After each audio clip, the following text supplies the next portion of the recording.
आज के वीडियो में हम लोग बात करेंगे भारत के यवन राज्य के बारे में। आप सभी को पता है दोस्तों कि मौर्य साम्राज्य के बाद हमारा जो देश है भारत, वो जो है दो राज्यों में बटा हुआ था। एक तो जिसपे हमारे भारत के जो है शासक राज करते थे, और दूसरा था दोस्तों जो कि बाहरी जो है अटैकर्स आए थे, हमारे भारत पर अटैक किए थे, वो जो है अपने राज्य को बनाए थे। तो आज हम लोग भारत के यवन राज्य के बारे में पढ़ेंगे। उसके पहले मैं आपको फ्लो चार्ट बताऊंगा कि किस तरह से हम चीज़ों को पढ़ते हुए आ रहे हैं और हम जो है किस तरह से आगे जो है बढ़ेंगे। तो सारी जानकारी दोस्तों इस वीडियो में आपको मिलेगी, और ये वीडियो बिल्कुल कहानी से भरा हुआ है। बिल्कुल जो है इतिहास को हम लोग कहानी की तरह रिलेट करके चीज़ों को समझेंगे कि किस तरह से हमारे भारत पर जो है विदेशी आक्रमण होते हैं, सबसे पहले कौन सा आक्रमण होता है, और किस तरह से सब आते हैं हमारे भारत पर अटैक करते हैं, यहाँ के जितने भी भूखंड हैं उस पर राज करते हैं, उनकी संस्कृति को बदल देते हैं। सारी जानकारी दोस्तों बिल्कुल कहानी के वे में हम लोग समझेंगे। तो पहले समझिए कि हम लोग यहाँ तक पहुँचे कैसे हैं। तो देखिए ये अध्याय नंबर 17 है। सबसे पहले तो आप जानिए कि ये अध्याय नंबर 17 है दोस्तों, और लेक्चर नंबर 48 है। इसके पहले ऑलरेडी हमने लेक्चर 47 तक जो है अपलोड कर रखा है लूसेंट को।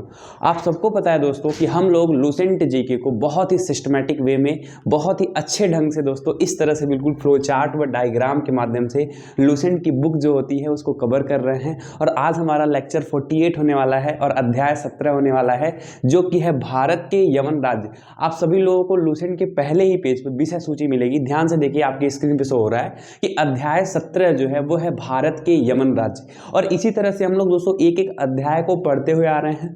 इसके पहले जो है अध्याय जो 16 था वो था ब्राह्मण साम्राज्य, उसको हमने पूरा डिटेल में पढ़ा दोस्तों। उसके पहले दोस्तों हमने मौर्य साम्राज्य के बारे में पढ़ा, फिर उसके पहले हमने सिकंदर के बारे में पढ़ा। तो सारी जानकारी दोस्तों हम लोग लूसेंट में जैसे जैसे अध्याय है उसको एक अध्याय उठाते हैं, उस पर बहुत ही रिसर्च, बहुत ही मेहनत करके दोस्तों एक वीडियो बनाने में करीब 3 से 4 घंटे मेहनत होती है। क्योंकि हमें जो है और भी जगह से, कई लोगों से मैं पढ़ता हूँ, किताबों से पढ़ता हूँ, जो कंक्लूजन बनता है उसका मैं फ्लो चार्ट व डायग्राम आपको प्रोवाइड करता हूँ। तो देखिए दोस्तों, जब हमारा मौर्य साम्राज्य था, मौर्य साम्राज्य का जब पतन हो गया था तो हमारे भारत देश में जितने भी राज्य थे वो दो गुटों में बदल गए थे, दो गुटों में जो है बट गए थे। एक तो वो गुट था दोस्तों जिसमें सिर्फ हमारे भारत के जो पुराने शासक रहे हैं उन्हीं का वंशज जो है चलता था, और दूसरे जगह पे क्या था दोस्तों कि हमारे जो है भारत में कुछ विदेशी आक्रमण आते हैं, वो जो है आक्रमण करते हैं। तो देखिए मौर्योत्तर काल के बाद दो जो है तरीके से हमारा जो है भारत का शासन चल रहा था। एक तो भारत पर विदेशी आक्रमण हो रहे थे, वो लोग आके हमारे भारत पर शासन कर रहे थे। दूसरा हमारे जो पूर्वज लोग थे, जो खुद मतलब भारतीय शासक के जो वंश थे, वो लोग शासन कर रहे थे। तो इसके पहली वाली वीडियो में हमने भारतीय शासक के बारे में पढ़ा है दोस्तों। शुंग वंश के बारे में पूरी जानकारी हमने ली कि पुष्यमित्र शुंग ने कैसे मौर्य जो है साम्राज्य को समाप्त किया था। उनके जो है सेनापति थे जो मौर्य साम्राज्य के अंतिम शासक थे, उनकी हत्या करके पुष्यमित्र शुंग शुंग वंश की जो है नींव डालता है। और उसी तरह से फिर कर्ण वंश आता है, सातवाहन वंश, चेदी वंश। अब ये सारे जो वंश है दोस्तों ना, ऐसा नहीं कि ये एक दूसरे के बाद आए हैं सब वंश, ये सारे वंश प्रेजेंट टाइम में, मतलब उस समय की बात मैं कर रहा हूँ, उस समय के प्रेजेंट टाइम में ये सारे वंश दोस्तों राज करते थे। एक तरफ शुंग वंश था, तो दूसरी तरफ कर्ण वंश चल रहा था, तीसरी तरफ सातवाहन वंश चल रहा था। मतलब इलाका बटा हुआ था कि इस हिस्से में शुंग वंश चल रहा है। ऐसा नहीं कि शुंग वंश के बाद ये सारी चीजें आई हैं। उधर मौर्योत्तर काल में जो है हम लोग जितने वंश पढ़ रहे थे वो बारी बारी आ रहा था, लेकिन यहाँ पे भारत में सारे वंश एक साथ उदय हो रहे थे। और वही जो है भारत में विदेशी भी आक्रमण कर रहे थे, वो भी जो है अपने राज्य को उदय कर रहे थे। यानी कि मौर्य साम्राज्य जो कि पूरे भारत में फैला हुआ था, वो पूरी तरह से अलग अलग राज्यों में टूट गया था, और उन अलग अलग राज्यों में अलग अलग जो है तरीके के राजवंश जो है आपके उदय देखने के लिए मिलते हैं। तो हमने भारतीय शासक के बारे में बहुत ही अच्छे से पढ़ा है दोस्तों। शुंग वंश, कर्ण वंश, सातवाहन वंश और चेदी वंश तक हमने अच्छे से पढ़ लिया है। आज की वीडियो में हम लोग पढ़ेंगे कि किस तरह से भारत पर जो है दोस्तों विदेशी आक्रमण होता है, और उसमें सबसे पहले हम लोग पढ़ेंगे हिंदू यूनानी शासक। तो ग्रीक से जो है हिंदू यूनानी जो है शासक आते हैं, किस तरह से आते हैं, कैसे आक्रमण करते हैं, पूरी कहानी बताऊंगा दोस्तों कि कैसे जो है वहाँ से यूनान से लोग आ गए, किस तरह से जो है राज्य जो है बना और कैसे अटैक कर दिए, क्या कोई राजा नहीं था उस समय। तो सारी कहानी मैं आपको बिल्कुल बताने वाला हूँ। अगर सबके पीछे आप रीजन ढूंढेंगे तो सारी कहानी आपको मिलेंगी, ठीक है। उसके बाद हम लोग शक वंश के बारे में बात करेंगे, पल्लव वंश के बारे में बात करेंगे और कुषाण वंश के बारे में बात करेंगे। तो सबसे पहला जो टॉपिक है वो है हिंदू यूनानी शासक। और आज की वीडियो में हम लोग हिंदू यूनानी शासक के बारे में पूरा एक एक फैक्ट जो कि लूसेंट में लिखा गया है, और ये पूरा चैप्टर ही है दोस्तों हिंदू यूनानी शासक के बारे में। भारत के यवन साम्राज्य में जो है पहला चैप्टर यही है आपका, इसमें जो है पहला पॉइंट कि भारत पर विदेशी आक्रमण और हिंदू यूनानी शासक। इसके बारे में एक एक फैक्ट, एक एक चीज़ों को हम लोग समझेंगे, पूरी कहानी की तरह कैसे अटैक करते हैं, सारी जानकारी मैं देता हूँ। इसका आप एक बार पहले स्क्रीनशॉट लीजिए ताकि आपको चीज़ें पता रहें कि हम लोग जो है किस तरह से चीज़ों को पढ़ रहे हैं। तो सबसे पहले हम लोग हिंद यूनानी शासक पढ़ेंगे। इसका स्क्रीनशॉट लीजिए, टेक स्क्रीनशॉट 1 2 3। हालो दोस्तों, कहानी को आगे बढ़ाते हैं और पढ़ते हैं हिंद यूनानी शासक के बारे में। दोस्तों सबसे पहला सवाल ये बनता है कि आखिरकार ये जो हिंद यूनानी शासक हैं, जो ग्रीक रूलर्स हैं, वो भारत पर अटैक कैसे करते हैं। तो इसके पीछे की कहानी को समझिएगा दोस्तों, बहुत ही इंटरेस्टिंग कहानी है, आप समझिए। देखिए सबसे पहले तो आपको पता होना चाहिए सिकंदर के बारे में। सिकंदर एक ऐसा राजा था दोस्तों जो कि पूरा क्या था, विश्व विजेता सिकंदर जिसको बोलते हैं, पूरे विश्व को जीतने वाला जो भी राजा था उसका नाम था सिकंदर। वो सिकंदर दोस्तों क्या करता है, हमारे भारत के कुछ हिस्सों पर आता है, आक्रमण करता है, कुछ हिस्सों पर विजय प्राप्त करके पोरस को हरा करके वो वापस लौट जाता है। जैसे देखिएगा, समझिएगा, जैसे मान लीजिए ये हमारा भारत है। सबसे पहले अगर कोई पूछा जाए कौन सा चीज़ आया था, तो ये मान लीजिए अगर मेरा भारत है तो ये हमारा मध्य एशिया वाला इलाका है। मध्य एशिया से कौन आता है दोस्तों, मध्य एशिया से आता है सिकंदर। सिकंदर दोस्तों आता है कहाँ पे अटैक करता है, भारत में।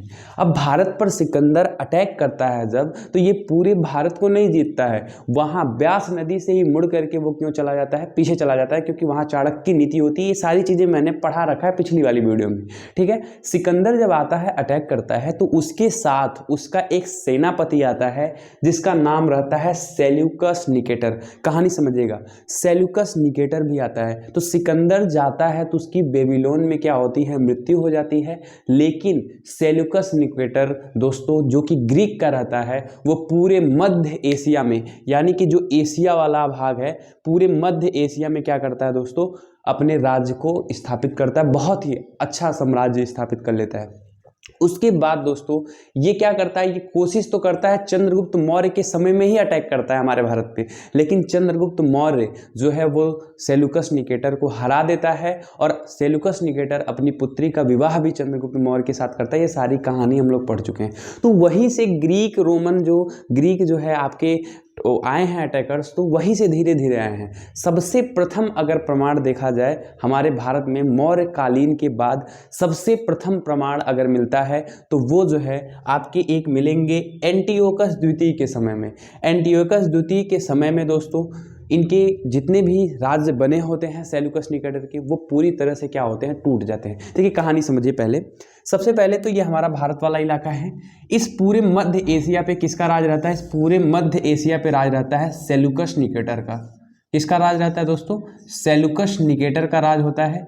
और ये सेल्यूकस निकेटर जब तक रहता है तब तक तो राज करता ही, कोई दिक्कत नहीं होता है। लेकिन सेल्यूकस निकेटर की मृत्यु के बाद जो भी राजा आते हैं वो कोई भी राजा दोस्तों अच्छा नहीं होता है, मतलब उनके अंदर रिस्पॉन्सिबिलिटी नहीं होती है। वो जो है इस पूरे मध्य एशिया में जो साम्राज्य फैला हुआ है उसको अच्छे से नहीं चला पाते हैं। तो ये पूरा मध्य एशिया का साम्राज्य जो है ये छोटे छोटे टुकड़ों में टूट जाता है, छोटे छोटे टुकड़ों में क्या होता है, टूट जाता है। तो यहाँ पे वही चीज़ लिखा है कि सबसे पहले पढ़िए, सेल्यूकस निकेटर दोस्तों पश्चिम तथा मध्य एशिया में विशाल साम्राज्य का निर्माण करता है, लेकिन उसकी मृत्यु के पश्चात अयोग्य जो है राजा होने के कारण एंटियोकस द्वितीय के समय में जो है शासन काल में अनेक स्वतंत्र प्रांत का निर्माण होता है। यानी कि एंटियोकस द्वितीय जो है इनके शासनकाल में पूरा जो मध्य एशिया वाला जो बड़ा साम्राज्य था वो छोटे छोटे राज्यों में क्या होता है, टूट जाता है। और उसी छोटे राज्य में एक राज्य जो है होता है जिसका नाम होता है बैक्टीरिया। तो बैक्टीरिया नामक राज्य जो है, नामक स्वतंत्र प्रांत की स्थापना होती है। ये बैक्टीरिया दोस्तों अफगानिस्तान वाले इलाके में पड़ता है। अफगानिस्तान वाले इलाके में दोस्तों एक छोटे से राज्य की स्थापना होती है जिसका नाम होता है बैक्टीरिया। और यही बैक्टीरिया के शासक जो कि ग्रीक होते हैं, यही जो है अटैक करते हैं भारत पर, और यही से जो है भारत पर आक्रमण स्टार्ट होता है ग्रीक का, यूनानी का। तो आई होप आपको कहानी समझ में आई होगी। देखिए, सबसे पहले सेल्यूकस निकेटर दोस्तों बहुत ही बड़ा राजा रहता है और वो जो है पूरे साम्राज्य को स्थापित करता है पूरे मध्य एशिया में। उसके बाद दोस्तों जो है आपके आते हैं एंटियोकस द्वितीय। इनके समय में दोस्तों पूरा जो साम्राज्य है वो अलग अलग प्रांतों में स्वतंत्र रूप से टूट जाता है। इसलिए टूट जाता है क्योंकि जो भी राजा आते हैं वो उतने अधिकारी नहीं होते, मतलब उनके अंदर अयोग्यता होती है, योग्य नहीं रहते हैं वो, इसलिए टूट जाता है। उसी में से एक राजा जो है जिसका नाम रहता है डियोटस प्रथम, ये जो है बैक्टीरिया नामक स्वतंत्र की जो है स्थापना करते हैं और ये बैक्टीरिया जो है हमारे भारत पर अटैक करते हैं और धीरे धीरे हमारे भारत के बहुत सारे राज्यों में जो है इनका क्या होता है, हक हो जाता है। तो आई होप ये चीज़ आपको क्लियर हुआ कि भारत पर आक्रमण आखिर हुआ तो कैसे हुआ, यूनानी जो है शासक कैसे आक्रमण करते हैं भारत पे, तो ये क्लियरिटी आपको हो गई होगी। तो अब समझते हैं दोस्तों कि भारत पर आक्रमण कौन कौन से बैक्टीरिया के ऐसे कौन कौन से राजा थे जो हमारे भारत पर आक्रमण किए हैं और उनके आक्रमण करने से हमारे भारत पर क्या क्या प्रभाव पड़ा है, कौन कौन सी चीज़ों में बदलाव आया है। क्योंकि आपको पता है जब किसी भी समाज में दोस्तों एक राजा या फिर किसी दूसरे समाज का कोई व्यक्ति किसी दूसरे समाज में आएगा या फिर अपने समाज में आएगा तो वो संस्कृति वहाँ की बदल जाती है, वहाँ का नियम कानून बदल जाता है। क्योंकि अब खुद ही सोचिए आप, हमारे भारत में अगर कोई ब्रिटिश आ जाएगा तो वो अपना हक करेगा, अपने पूरे कानून और नियम को क्या करेगा, उलट पलट के रख देगा। तो उसके आने से यानी कि जितने भी विदेशी आक्रमण हुए हमारे भारत पे, आक्रमण होने से बहुत ज़्यादा इफेक्ट पड़ता है हमारे भारत की प्रशासनिक व्यवस्था में, भारत की अर्थव्यवस्था में और भारत के जो है सांस्कृतिक परिवर्तन में बहुत ही ज़्यादा क्या होता है, चेंज आता है। तो चलिए समझते हैं दोस्तों कि भारत पर आक्रमण करने वाले जितने भी यूनानी शासक थे वो कौन कौन से थे और उनके आक्रमण करने से क्या क्या प्रभाव पड़ता है। तो इसका आप स्क्रीनशॉट लीजिए। लाइट थोड़ी सी चली गई है तो अभी लाइट आ जाएगी। हाँ तो दोस्तों देखते हैं अब हम लोग कि भारत पर आक्रमण जो है बैक्टीरिया के कौन कौन से राजा किए थे। दोस्तों नाम पढ़िएगा एक बार कि डियोटस प्रथम, डियोटस द्वितीय, यूथिडेमस, डेमेट्रियस, मिनांडर, हार्मिक्स। तो कुछ लोगों थे दोस्तों, कुछ लोगों का तो नाम सुन के जो है हालत खराब हो गया होगा। तो दोस्तों देखिए ध्यान से, ये नाम ज़्यादा इंपॉर्टेंट नहीं है, इसको याद नहीं रखना। इसमें से बस दो नाम इंपॉर्टेंट है और उनके बारे में बहुत छोटी छोटी जानकारी रखनी है। एक तो डेमेट्रियस और दूसरे मिनांडर। तो इस समय में दोस्तों जो बैक्टीरिया को सबसे प्रभावी राजा था, सबसे प्रतापी बोल सकते हैं, सबसे प्रतापी राजा कौन था, सबसे प्रतापी राजा था मिनांडर। तो मिनांडर के बारे में हम दो तीन बातें करेंगे अभी। और दोस्तों डेमेट्रियस के बारे में एक बात सिर्फ आपको याद रखना है, क्या कि सबसे पहले दोस्तों इसने ही क्या किया, 190 बीसी में यानी कि 190 ईसा पूर्व में सर्वप्रथम इसने दोस्तों अफगानिस्तान वाले इलाके में, पंजाब वाले इलाके में और जो पाकिस्तान में सिंध वाला इलाका है पंजाब को लेकर के, उस पर दोस्तों इसने बहुत ही बड़े लेवल पे यानी कि बहुत ही अच्छी जो है मात्रा में इसने क्या किया था, अधिकार प्राप्त कर लिया था। कौन, क्या नाम था उसका, डेमेट्रियस। तो इतना बस याद रखिएगा, ये नाम जो है इंपॉर्टेंट नहीं है, बस दो नाम यहाँ इंपॉर्टेंट है, डेमेट्रियस और मिनांडर। तो डेमेट्रियस एक ऐसा जो है शासक था बैक्टीरिया का जो कि 190 बीसी में 190 ईसा पूर्व में इसने अफगानिस्तान, पंजाब और सिंध वाले इलाके में बहुत ही अधिक जो है अच्छे लेवल पे इसने क्या किया था, वहां पे जो है अपना राज स्थापित कर लिया था। ठीक है, तो पढ़िएगा इसको कि 190 बीसी में Demetrius captured Afghanistan, Punjab and Sindh, यानी कि अफगानिस्तान और पंजाब और सिंध वाले इलाकों को ये बहुत ही अच्छे से कैप्चर्ड कर लिया था, कब्जा कर लिया था। ठीक है, और दोस्तों मोस्ट इंपॉर्टेंट थिंग्स, उसने इस एरिया को कब्जा जब किया तो उसकी एक राजधानी बनाई और उस राजधानी का नाम रखा दोस्तों साकल या फिर सियालकोट। तो ये इंपॉर्टेंट है कि डेमेट्रियस द्वारा जो पंजाब और अफगानिस्तान वाले इलाके में कब्जा किया गया था, उसने राजधानी कौन सी बनाई थी, राजधानी बनाई थी साकल या सियालकोट। तो आई होप ये क्लियर हो गया। मिनांडर के बारे में दो तीन बातें हैं, उसको जो है पढ़ते हैं, फिर हम लोग देखेंगे कि भारत पर ये सारे जो आक्रमण कर रहे हैं बार बार, इस पे हमारे भारत पर क्या प्रभाव पड़ता है। तो चलिए हम लोग पहले समझते हैं मिनांडर के बारे में दो तीन बातें। स्क्रीनशॉट लीजिए। हाँ तो दोस्तों ये रही हमारी लास्ट स्लाइड और इसको भी हम अच्छे से समझ लेते हैं। तो सबसे पहले इसमें बात करते हैं मिनांडर के बारे में, जो कि प्रमुख शासक था बैक्टीरिया साम्राज्य का। तो इसके बारे में 2-4 बातें आपको याद रखनी है। क्या याद रखनी है समझिएगा दोस्तों। जो मिनांडर था ना, उसको मिलिंद नाम से भी जाना जाता है। और मिनांडर और नागार्जुन, जो नागार्जुन होते हैं हमारे जो है भारत में, वो भी एक जो है एक तरह के शासक होते हैं। उनके द्वारा दोस्तों, नागार्जुन के द्वारा इनको बौद्ध धर्म की क्या दी जाती है, दीक्षा दी जाती है। नागार्जुन बौद्ध धर्म के बहुत ही बड़े अनुयायी रहते हैं। तो होता क्या है, अब समझिए कहानी यहाँ पे। जब मिनांडर दोस्तों हमारे भारत पर आक्रमण करता है, तो मिनांडर और नागार्जुन में एक बहुत ही भयंकर दोस्तों शास्त्रार्थ होता है। शास्त्रार्थ मतलब ये होता है कि मिनांडर कहता है भगवान नहीं होते हैं। मिनांडर कहता है कि ये सब जो तुम लोग कर रहे हो ना, बौद्ध धर्म की पूजा वगैरह, ये सब बकवास है, ऐसा कुछ नहीं है। तो मिनांडर को नागार्जुन जो है बहुत ही अच्छे से समझाते हैं, बौद्ध धर्म की हर एक चीज को बताते हैं। और वहीं से दोस्तों मिनांडर भी क्या होता है, बौद्ध धर्म का अनुयायी बनता है। और बौद्ध धर्म की दीक्षा जो है, इनिशिएशन ऑफ जो है बुद्धिज्म, किससे लेता है, वो नागार्जुन से लेता है। और इसके ऊपर दोस्तों एक किताब लिखी है जिसका नाम है मिलिंद पन्हो। तो आपसे क्वेश्चन पूछेगा, बहुत ही इंपॉर्टेंट क्वेश्चन है दोस्तों, पूछेगा और कंपटीशन में पूछा भी जाता है कि मिलिंद पन्हो नामक किताब जो है उसमें किसकी चर्चा मिलती है और वो किस राजा से संबंधित है। तो वो दोस्तों राजा मिनांडर से संबंधित है। और उस किताब में मिलिंद यानी कि मिनांडर और जो नागार्जुन थे उनके बीच के शास्त्रार्थ के बारे में जानकारी मिलती है। तो मिनांडर के बारे में ये सारी बातें लिखी हुई हैं, एक बार आप पढ़िएगा समझ में आएगा सब। देखिए मिनांडर, सबसे पहली बात कि सबसे प्रतापी राजा था मिनांडर, हिंदू यूनानी शासक था। तो हिंदू यूनानी शासक का पूछेगा मोस्ट पावरफुल दोस्तों जो है राजा कौन था, रूलर कौन था, वो था सबसे प्रतापी राजा मिनांडर। और दूसरी बात दोस्तों, नागसेन, नागार्जुन द्वारा बौद्ध धर्म की दीक्षा प्रदान की गई थी। तो बुद्धिज्म इनिशिएशंस ऑफ जो है नागार्जुन के द्वारा इनको दिया गया था। तो यहाँ ऑफ नहीं होगा, यहाँ बाई होगा। बुद्धिज्म इनिशिएशन बाई नागसेना, ठीक है, क्योंकि किसके द्वारा ये दिया गया था, नागसेन, या फिर इन्हीं को नागार्जुन भी कहते हैं, इन्हीं के द्वारा बौद्ध धर्म की दीक्षा इनको दी गई थी। किताब दोस्तों, किताब का नाम है मिलिंद पन्हो, मिलिंद प्रश्न भी बोलते हैं, यानी कि मिलिंद के सारे प्रश्नों का उत्तर जो है नागार्जुन ने दिया था, उस पर एक किताब लिखी गई है। उसी किताब को दोस्तों मिलिंद प्रश्न भी पूछ लेता है कभी कभी, कभी कभी मिलिंद पन्हो भी पूछ लेगा कि किस राजा से संबंधित है। तो वो किस राजा से संबंधित है दोस्तों, मिनांडर से। इसमें क्या लिखा है, मिनांडर के प्रश्न और नागसेन द्वारा दिए गए उत्तर का संग्रह मिलता है इस किताब में। तो आई होप दोस्तों ये भी टॉपिक आपको क्लियर हुआ होगा कि मिनांडर दोस्तों सबसे प्रतापी राजा था और उसके बारे में एक पुस्तक लिखी गई है। उस पुस्तक में क्या मिलता है, उसके द्वारा पूछे गए प्रश्न और नागसेन द्वारा दिए गए जो है उत्तर के पूरे संग्रह की किताब जो है लिखी गई है मिलिंद पन्हो नामक पुस्तक में। तो आई होप ये क्लियरिटी आपको हो गई होगी।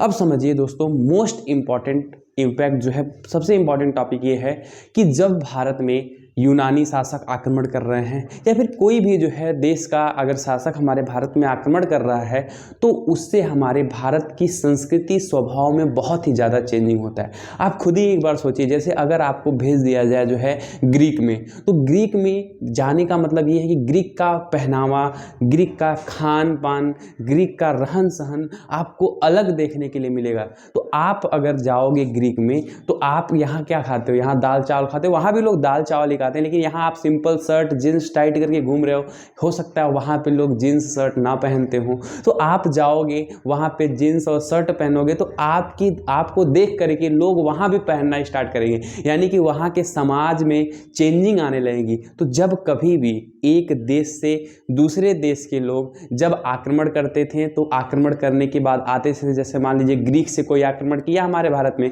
तो भारत में आया और भारत में आकर के बस गया, और भारत में जब आया तो यहाँ पे लोगों को देखा कि भाई लोग इस तरह से पहन रहे हैं, तो उसने भी क्या किया, अपना पहनना स्टार्ट कर दिया। या फिर वो जिस तरह से पहनता था ग्रीक में, वो जो है अपने लेवल से चलता था, तो यहाँ के जो लोग थे भारत के लोग, वो उसकी तरह से पहनना या खाना स्टार्ट कर दी। तो कहने का तात्पर्य मेरा ये है कि जब कभी भी किसी देश से दूसरे देश में व्यक्ति भ्रमण करेगा, अब चाहे वो अटैक के माध्यम से हो, चाहे वो व्यापार के माध्यम से हो, व्यापार के भी माध्यम से हो सकता है, किसी भी सांस्कृतिक और जो है अर्थव्यवस्था में चेंजिंग हो सकती है। जैसे मान लीजिए हम व्यापारी हैं, हम गए किसी दूसरे देश में व्यापार करने के लिए, अपनी जो खान पान रहन सहन वहाँ से जाएंगे वहाँ देंगे और वहाँ का खान पान रहन सहन सीख करके आएंगे, यहाँ भारत में फैलाएंगे, तो इससे भी संस्कृति में क्या होती है, चेंज होती है। तो हमारे भारत में जो यूनानी अटैक हुए तो वहाँ पे लोग आए, यहाँ पे लोगों ने शासन किया, तो क्या क्या चेंजेस लाए हमारे भारत में, उसके बारे में पढ़ते। तो देखिए, सबसे पहले अगर क्वेश्चन पूछा जाएगा, भारत में सोने के सिक्कों को सबसे पहले किस जो है यूनानी मतलब किस राजा से संबंधित माना जाता है कि जारी किया था। क्वेश्चन ये रहेगा कि भारत में सोने के सिक्के कब जारी किए गए थे, किसके समय में। तो सबसे पहले अगर साक्ष्य मिलता है तो ग्रीक रूलर के माध्यम से। तो ग्रीक रूलर जो आए थे वो सबसे पहले भारत में सोने के सिक्के को जो है जारी किए थे। तो first issued gold coin in India. I hope ये क्लियर हो गया। तो सबसे पहला इम्पैक्ट यही था कि हमारे भारत में सोने के सिक्के जारी किए गए। दूसरा था दोस्तों, सिक्कों पर शासकों का नाम भी मिलता है। तो जो सिक्के पाए गए हैं एविडेंस में, उसमें जो है शासक के नाम मिलते हैं और उससे ये पता चलता है कि कौन सा शासक दोस्तों इस सिक्के को जो है लागू करवाया था। उसके बाद दोस्तों, भारत में हेलिनेस्टिक कला का आरंभ। मोस्ट इंपॉर्टेंट क्वेश्चन, यहाँ भी दोस्तों इंपॉर्टेंट करके इसको नोट करिएगा। दोस्तों, हेलिनेस्टिक कला आपसे पूछेगा कि हेलिनेस्टिक कला किस जो है शासकों से संबंधित है। तो ग्रीक यूनानी शासकों से संबंधित है। और यही हेलेनिस्टिक कला आगे चल के गांधार कला में परिवर्तित हो जाती है। जब भारतीय समाज की कलाएं और जो है हेलेनिस्टिक कलाएं मिलती हैं तो वही बन जाती हैं गांधार कला। तो आपसे पूछा जा सकता है, हेलेनिस्टिक कला को ही हम आगे चल के क्या बना देते हैं, गांधार कला बना देते हैं। और आपसे पूछेगा हेलेनिस्टिक कला किस शासकों से संबंधित है, तो ग्रीक यूनान से संबंधित है। आई होप ये क्लियर हुआ। भारत में पर्दे का भी प्रचलन दोस्तों इन्हीं शासकों के माध्यम से हुआ था। तो 4-5 पॉइंट्स लिखे गए हैं, ये चीज़ें आपको पता होनी चाहिए। लूसेंट में भी साफ साफ लिखा गया। आप देखिए, लूसेंट किताब पढ़ रहे हैं दोस्तों, तो अगर ये वीडियो देख रहे हैं तो लूसेंट की बुक आपके पास होनी चाहिए, क्योंकि आप देखोगे लूसेंट में लाइन बाय लाइन यही चीज़ लिखी गई है, लेकिन पढ़ने पर चीज़ें समझ नहीं आती हैं। इसके पीछे बहुत ही वर्क करना पड़ता है दोस्तों। इस तरह से कंटेंट आपको कहीं नहीं मिला। लूसेंट आप पढ़ के देखिए एक बार, ऐसे जो है पढ़ेंगे लूसेंट को नहीं समझ में आएगा, लेकिन इस वीडियो को देखने के बाद लूसेंट को आप पढ़ेंगे तो बहुत ही अच्छी क्लियरिटी आपको देखने के लिए मिलेगी। तो लूसेंट की किताब आप ले करके बैठिए, और लूसेंट को पढ़ने के बाद एक लूसेंट की वस्तुनिष्ठ किताब आती है जिसको ऑब्जेक्टिव मल्टीपल क्वेश्चन बोलते हैं, उसको आप सॉल्व करिए। आप, मैं बोल रहा हूँ, कतई जो है आप कोई भी एग्जाम को क्लियर कर सकते हैं अगर आप इस तरह से सिस्टमैटिक ढंग से पढ़ रहे हैं तो। और दोस्तों, इस लूसेंट की जिस तरह से मैं पढ़ा रहा हूँ, बिल्कुल इसी तरह से इमेजिनेशन के साथ, प्रेजेंटेशन के साथ इसका मैं पीपीटी तैयार करवा रहा हूँ। तो लैपटॉप में भी वर्क चल रहा है, उसका पीडीएफ बनवा के जो है मैं आपको प्रोवाइड करूंगा। तो आप इस चैनल पे बने रहिए। आज की वीडियो में हमने बात किया अध्याय 17 में हिंदू यूनानी शासक किस तरह से आते हैं, हमारे देश पर आक्रमण करते हैं। हम लोग भारत पर आक्रमण कर रहे हैं, किस तरह से जो है दूसरे देश के लोग आके हमारे भारत पर आक्रमण कर रहे हैं। अब इसकी अगली वाली वीडियो में हम लोग दोस्तों पढ़ेंगे शक शासकों के बारे में, कि शक शासक आए हमारे भारत पर, किस तरह से आक्रमण किए, उनके आने से हमारे भारत की संस्कृति, हमारे भारत के समाज में क्या क्या चेंजिंग आई, उसके बारे में हम डिटेल अध्ययन और बिल्कुल इसी तरह से कहानी के साथ अच्छे से पढ़ेंगे नेक्स्ट वीडियो में। तो नेक्स्ट वीडियो तक आप बने रहिएगा।